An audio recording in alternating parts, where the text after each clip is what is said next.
ഇന്നൊരു easy pudding ഉണ്ടാക്കാം. ആദ്യം മിൽക്ക് മെയ്ഡ് ഒരു ബൗളിലോട്ട് ഒഴിക്കാം. കുറച്ച് മിൽക്ക് മെയ്ഡ്.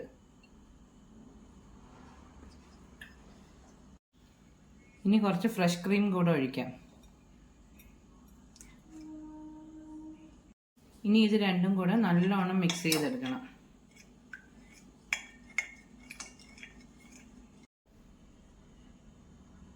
ഇത് മിക്സ് ചെയ്ത് വെച്ചിട്ടുണ്ട്. ഇനി അതിൻ്റെ കൂടെ ഡെസിക്കേറ്റഡ് കോക്കനട്ട് പൗഡർ, ഇത് ഗുഡ് ലൈഫിൻ്റെ ഞാൻ എടുത്തിരിക്കുന്നത്, മാഗിയുടേതും ഒക്കെ ഉണ്ട്. തേങ്ങയുടെ ഡ്രൈ പൗഡർ ഫോമാണ് അതുകൂടെ ഇതിൻ്റെ കൂടെ ചേർക്കാം.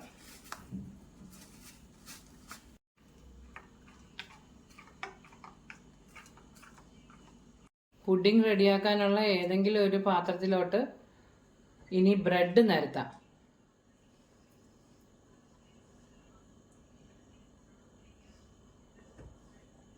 മൊത്തം ഫില്ലാവണം. ഒരു ലെയർ ബ്രെഡ് വെച്ചിട്ടുണ്ട്, അത് ഫുള്ള് ഫില്ല് ചെയ്ത് കൊടുത്ത് ചെറിയ ചെറിയ പീസസ് ഒക്കെ വെച്ചിട്ട് ഇനി അതിൻ്റെ മുകളിലോട്ട് നമ്മൾ നേരത്തെ മിക്സ് ചെയ്ത് വെച്ച് ആ കൂട്ടൊഴിക്കാം.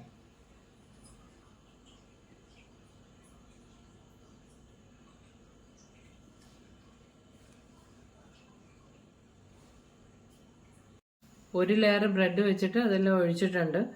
ഇനി ഇതിൻ്റെ മുകളിലോട്ട് ഒരു ലെയർ കൂടെ വയ്ക്കാം.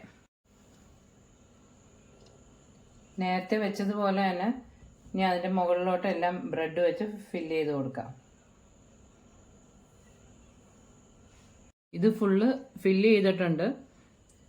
അഥവാ ഫ്രഷ് ക്രീം ഇല്ലെങ്കിൽ സാധാ പാല് മതി. പാലും മിൽക്ക് മെയ്ഡും കൂടെ മിക്സ് ചെയ്ത് ഈ കോക്കനട്ടും കൂടെ, ഡ്രൈ കോക്കനട്ടും കൂടെ മിക്സ് ചെയ്തിട്ടാൽ മതി.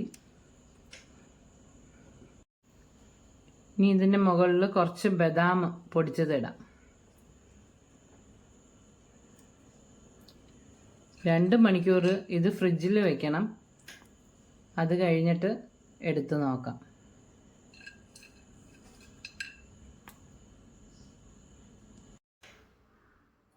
2 മണിക്കൂർ കഴിഞ്ഞ് ഫ്രിഡ്ജിൽ നിന്ന് എടുത്ത് പുറത്ത് വെച്ച് എല്ലാം സെറ്റായിട്ടുണ്ട്.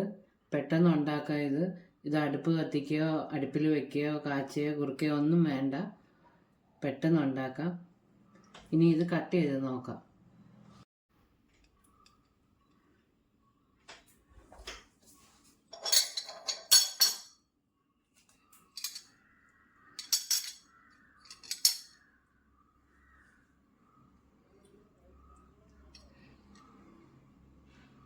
പുഡിങ് നല്ലോണം സെറ്റായിട്ടുണ്ട്.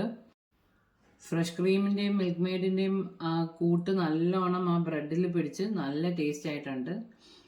എല്ലാവരും ഇതൊന്ന് ട്രൈ ചെയ്ത് നോക്കണേ. എല്ലാവരും എൻ്റെ ചാനലൊന്ന് സബ്സ്ക്രൈബ് ചെയ്ത് സപ്പോർട്ട് ചെയ്യണേ.